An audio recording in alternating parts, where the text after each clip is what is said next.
Aujourd'hui le 20 septembre 2022, les forces armées de la Fédération de Russie poursuivent son opération militaire spéciale en Ukraine. À la suite de frappes de haute précision sur les points de déploiement temporaire de la 81e brigade aéromobile et de la 66e brigade mécanisée des forces armées ukrainiennes dans les zones des colonies de Chervoniivskoye et Studenok de la région de Kharkiv, la 93e brigade mécanisée de la région de Bogorodikne de la République populaire de Donetsk, plus de 120 militaires ukrainiens, 3 chars ont été détruits et 12 voitures. Les frappes de haute précision des forces aérospatiales russes sur les points de déploiement temporaire de la 35e brigade de marine des forces armées ukrainiennes et de la 114e brigade de défense territoriale dans les zones des colonies de Novogrigorovka et Novaya Odessa de la région de Mykolaiv ont été détruites plus de 70 nationalistes, plus de 15 unités d'équipement et de véhicules militaires spéciaux. Des tirs concentrés sur les positions de combat de la 59e brigade d'infanterie motorisée dans les zones des colonies de Ternovka et Andriivka, région de Kherson, ont éliminé jusqu'à 100 militaires et 7 véhicules de combat blindés. De plus, dans la ville de Mykolaiv, les ateliers de l'usine blindée ont été détruits, dans lesquels l'équipement militaire de cette unité était en cours de réparation.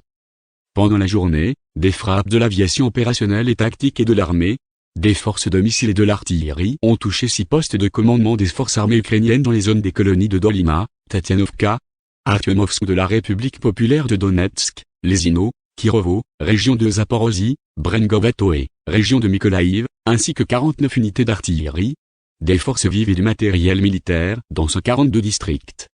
Détruites 5 dépôts de roquettes et d'armes d'artillerie et de munitions dans les zones des colonies de Soversk, Katrinivka, Dobrovolny de la République populaire de Donetsk, Brajinovka de la région de Dnepropetrovsk et Stepnoe de la région de Zaporozhye. 2 avions de chasse des forces aérospatiales russes dans la zone de la colonie de Novozélanois de la République populaire de Donetsk ont abattu un avion Su-24 de l'armée de l'air ukrainienne. Les systèmes de défense aérienne ont abattu 12 véhicules aériens sans pilote par jour dans les zones des colonies de Petrovskoye, Kanzenkovo, Blagoveshchenka de la République populaire de Donetsk, Molodioznaï, Priozernoye, Musikovka, Zlunovka, Pozenpokrovskoye et Lyubimovka de la région de Kherson. 2 missiles anti-radar américains armes ont été abattus près de la ville de Kherson. En outre, 27 obus du système de fusées à lancement multiple américain HIMARS, ainsi qu'Alda dans la région de Donetsk, les colonies de Chervonopovka de la République populaire de Lugansk, Novaya Kakhovka, Borislav, Verovka, Tomarino et Vezioloy de la région de Kherson ont été détruits dans l'air. Au total, depuis le début de l'opération militaire spéciale, ont été détruits 295 avions, 155 hélicoptères, 2007 véhicules aériens sans pilote, 375 systèmes de missiles antiaériens, 5038 chars et autres véhicules blindés de combat, 839 véhicules de combat de plusieurs lance-roquettes, 3403 canons et mortiers d'artillerie de campagne, ainsi que 5719 unités de véhicules militaires spéciaux.